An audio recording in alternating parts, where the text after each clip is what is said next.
Le combat commence, le Logia se révèle, il berne le dieu, il se joue de lui, toujours avec cet air super décontracté, et pourtant on ne comprend pas. Que se passe-t-il? Lucci est-il un adversaire de taille pour Zoro? Kizaru est-il supérieur à Luffy? La bataille est-elle perdue d'avance? Qu'est-il capable de faire, ce Saint Saturne qui a un regard si énigmatique? Et bienvenue sur Rêve Télé Nakama. Et oui, on est de retour de vacances, ça fait vraiment du bien.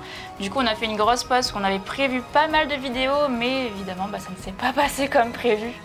Voilà, il y a eu pas mal de petits problèmes d'enregistrement, donc on s'est dit autant faire quelque chose de qualitatif pour les semaines prochaines plutôt que de faire quelque chose qui est moyen et qui ne va pas forcément vous plaire. En tout cas, nous on s'est bien amusé et on est très content de vous revoir, donc place à la vidéo. Allez, c'est parti. Pour la page de couverture, on a deux Tarsi qui volent les lunettes de Kobe et d'Hermep. D'ailleurs, je sais pas pourquoi il fait ça, étant donné qu'avec les lunettes d'Hermep, on voit absolument rien. Et les lunettes de Kobe, ça a un zoom x17. Bon, c'est vrai qu'il est en train de changer ce petit Kobe, ça fait plutôt plaisir. On pense que c'est juste de la nostalgie des derniers chapitres où on a vu Kobe et Hermep, en fait, cette petite image. Ça ne cache rien, ça ne cache vraiment rien, mais ça fait plaisir. Profitons-en pour parler du cas Hermep et Kobe, qui seront sans doute deux grandes puissances de la prochaine génération de marine, l'équivalent du Garp et du Sengoku de la prochaine génération. Donc nous, on se demande, est-ce que Hermep va manger un fruit du démon? Ce qui pourrait lui permettre d'arriver plus facilement au niveau de puissance requis pour devenir amiral ou amiral en chef. Tout dépend de l'avenir qu'il décide d'avoir dans One Piece. Et en soi, on voit très bien qu'il n'est pas encore au niveau de Kobe, il ne sera jamais au niveau de Kobe. Première vraie page du chapitre. Nika a saisi Kizaru. L'ensemble des personnes présentes sont totalement choquées et il passe à l'action. Kizaru lui ne semble pas plus affolé qu'à son habitude alors qu'il est secoué dans tous les sens et envoyé extrêmement loin de l'île. Tous déclarent que c'est le moment de s'enfuir, sauf Atlas qui veut récupérer le contrôle des pacifistas. Comme les Vegas sont au sommet du commandement, eh bien elle doit le faire, sinon ils vont tous être ciblés par les lasers lors de leur fuite. Le vrai Vegapunk de son côté veut venir avec elle, mais Usopp lui dit que personne ne le laissera y aller. Et là, Vegapunk se met à parler à Franky. On apprend que Bonnet a été envoyée à l'étage inférieur, et qu'elle est toujours vivante. Franky se fait même engueuler par la même occasion car elle a laissé tout ça se passer. Et Sanji et Jinbei de leur côté sont au premier étage. Ils sont en train de chercher du matériel pour Vegapunk, et d'ailleurs ils sont déjà prêts à remonter.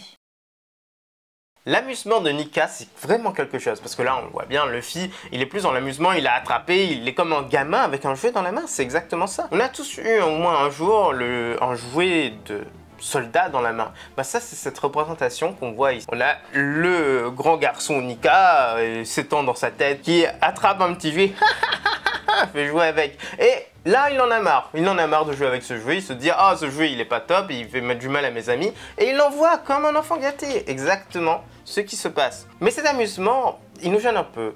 Il sait que Kizaru se déplace à la vitesse de la lumière, et donc, il pourrait en fait faire autre chose avec ses pouvoirs, il pourrait tester autre chose. C'est le pouvoir de l'imagination de Nika. Là, l'amusement était trop bref. Contre Rob Lucci, on l'a bien vu, il s'est amusé et encore amusé, et là, soit c'est parce que tout change et il se dit il faut pas perdre de temps, ou alors puis c'est dit juste Kizaru c'est quand même quelqu'un de très puissant, donc je vais l'éloigner le plus possible pour pouvoir nous permettre de fuir. Je pense que là, Nika, plus que l'amusement, c'est Luffy qui devient mature en étant Yonko. Kizaru, lui, il est extrêmement perturbant.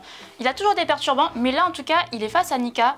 Et il est complètement serein, il a pas peur, il est « Oh bah mince alors, je me suis fait attraper, je suis pas...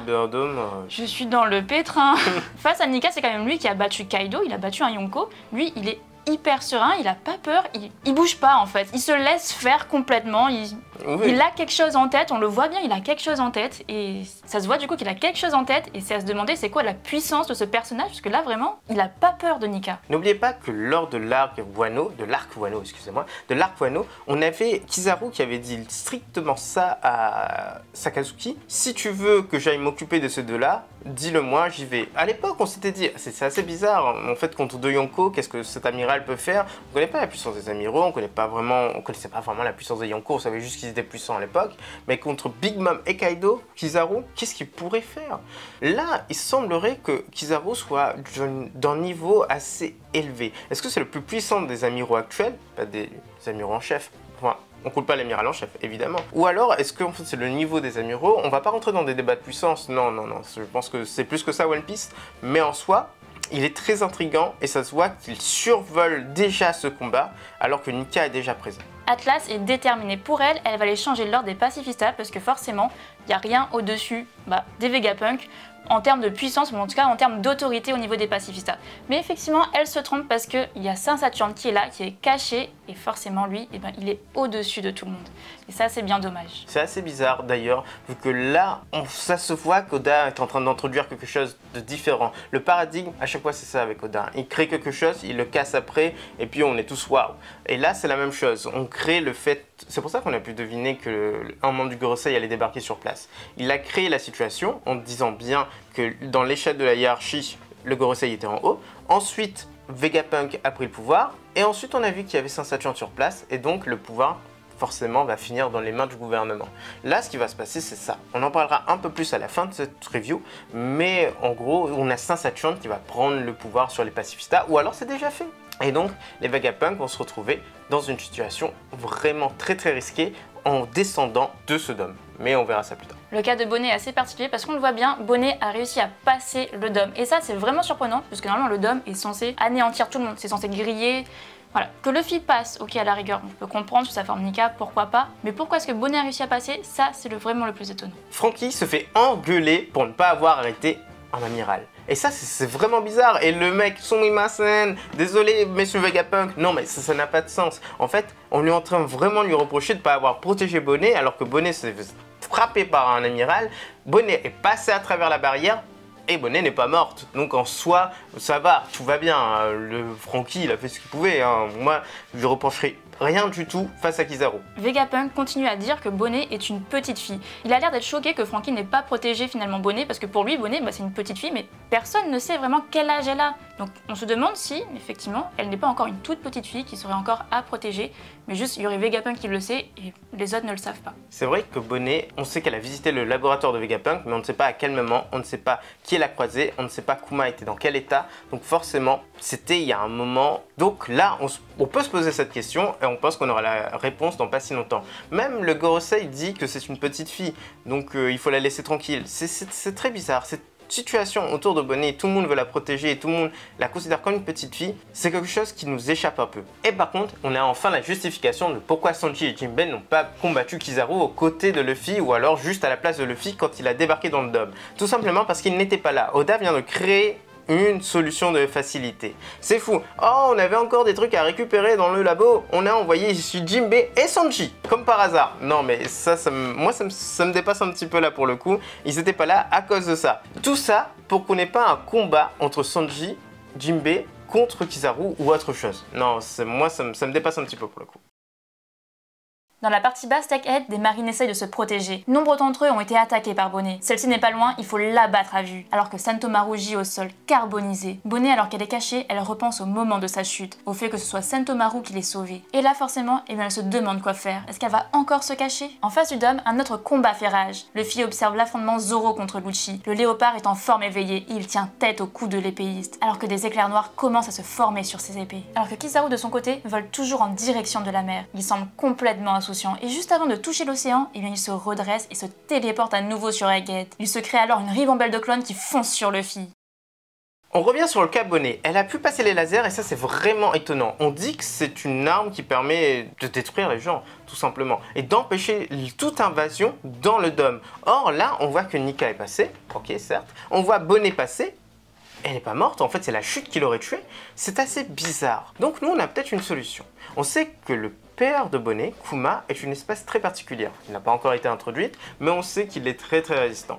Donc peut-être que Bonnet a hérité d'une partie de ses gènes, ce qui semble assez logique, et qu'elle est elle-même très résistante. Elle a à moitié cette espèce inconnue de One Piece. Les démons, je ne sais pas quoi, un truc qui n'est pas encore introduit.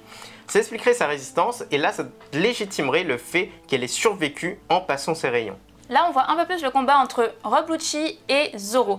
Et là, on se demande, est-ce qu'ils sont vraiment au même niveau? Parce qu'effectivement, Rob Lucci, il a quand même été upgradé. Maintenant, il se bat contre Zoro et ça, c'est vraiment pas rien. En plus, souvenez-vous, son feu a quand même été éveillé. Donc, on attend vraiment de voir ce que ça va donner. Personnellement, moi, je trouve que c'est un petit peu bizarre. C'est comme si quand Rob Lucci, dans cet arc, était devenu ultra puissant. Il est l'équivalent d'un second Yonko. Alors que, en vrai, je vois pas pourquoi ce serait le cas. Ok, son feu est éveillé. Ok, il peut faire des choses. Mais moi, je suis pas d'accord avec cette image-là. Je suis pas d'accord. Zoro, il a le haki des rois revêti. Il a éveillé tout ce qu'il fallait éveiller pour le moment. Il a même le Ashura. Alors pourquoi ne pas en finir directement? Alors là, on a peut-être une solution, parce qu'il a peut-être peur. La dernière fois où il a utilisé tout ça en même temps, ou même tout ça séparément, il est passé à côté de la mort. On n'a pas eu cette explication sur l'image de la mort qu'il a vécue, qu'il a vue. Est-ce qu'il met tout ça sur le compte du Haki des rois, du Ashura, de tout ça, et qui se dit à chaque fois que je vais faire un pas à nouveau vers ce domaine, je risque de ne pas en sortir. Donc autant se battre normalement tant que faire se peut. Mais on voit quand même des éclairs de Haki qui commencent à apparaître. Zoro est en train de perdre patience, il devait perdre patience depuis un moment. On va voir qu'est-ce que ça donne.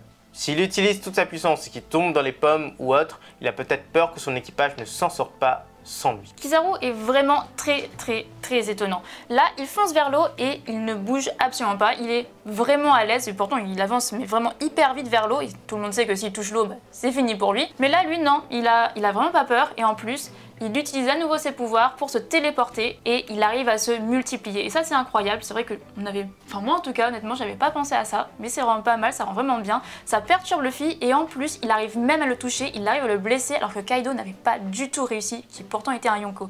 Donc là, franchement, Kizaru, il est incroyable. C'est assez étonnant d'ailleurs. Nous, on comprend pas forcément qu'est-ce qui se passe à ce moment-là. On a envie de voir plus de ce combat et pourtant c'est pas le cas parce que ce ne sont que des clones qui touchent Luffy, qui arrivent à blesser Luffy alors que le vrai Kizaru lui est en bas et il nous fait une Sabaody version 2 en attrapant Usopp, en le menaçant et personne aux alentours ne peut rien faire contre lui.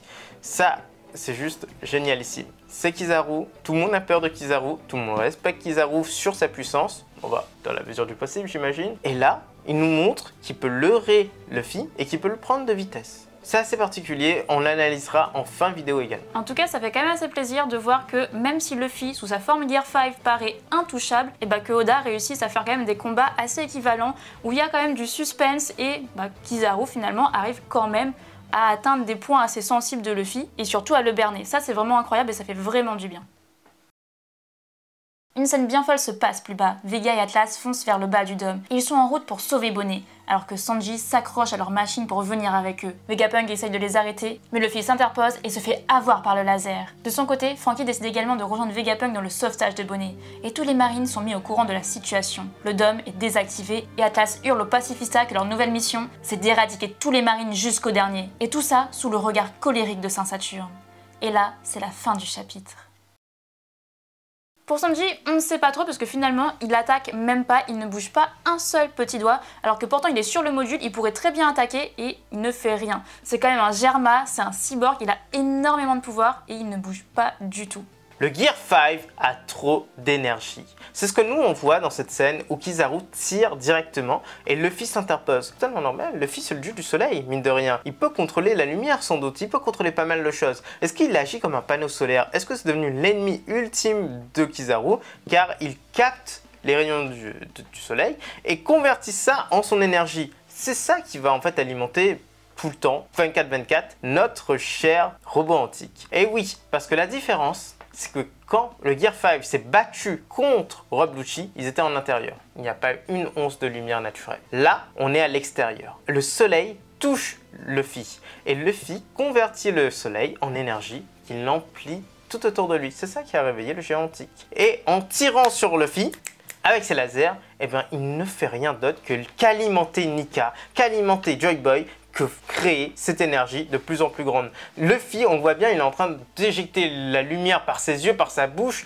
Il crie que ça fait mal, mais c'est sans doute en fait que l'énergie afflue de partout. Et le robot antique va débarquer encore plus vite, encore plus puissant, encore plus fort. Ça me semble logique. Atlas donne enfin ses ordres et ça, on s'en doute tous, mais c'est encore une fois une girouette. C'est assez dommage de voir ça, mais les pacifistas à chaque fois ils obéissent à un, puis à l'autre, puis à l'un, puis à l'autre. Et finalement, c'est un peu agaçant, mais c'est normal. Oda nous a bien montré le petit organigramme, donc la hiérarchie des puissances. Forcément, on va passer par toutes les étapes. On a Atlas qui donne ses ordres, mais Saint-Saturne est là, il veille, il l'écoute. On sait très bien que dans peu de temps, il va également agir. Et Saint-Saturne, tout le monde va savoir qu'il est présent parce qu'il va donner un ordre. Pacifista, retournez-vous! Ou alors c'est déjà fait. On ne sait pas. Peut-être qu'il a déjà parlé aux pacifistas parce qu'ils étaient sous contrôle de Kizaru, mine de rien. Donc ils ont pu s'approcher un peu plus des bateaux amicalement. Et donc Saint-Saturne a agi. Nous, on attend que ça. On attend que ces moments où tout le monde va savoir que Saint-Saturne est présent. Que va-t-il se passer une fois qu'il va se montrer Saint-Saturne? Eh bien, on aura l'équipage des rapaces qui va se montrer.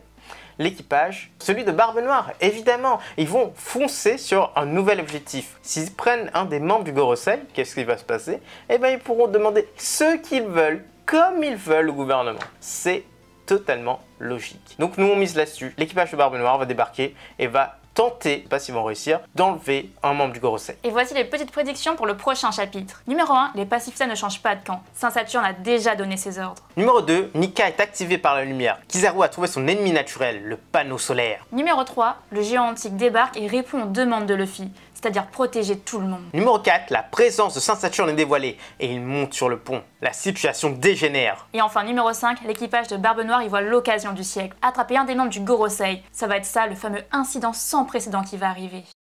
Et voilà les Nakamas, c'est déjà la fin de cette vidéo. N'hésitez pas à laisser un like, à vous abonner et à faire tout ce qu'il faut. Même laisser un commentaire, ça nous intéresse énormément votre avis sur le chapitre. Et surtout, regardez les autres vidéos qu'on sort. Il y en a pas mal. Et la semaine prochaine aussi, ça va être le retour des vacances. Donc on va monter crescendo. Ça va être super intéressant. A bientôt les accros de One Piece.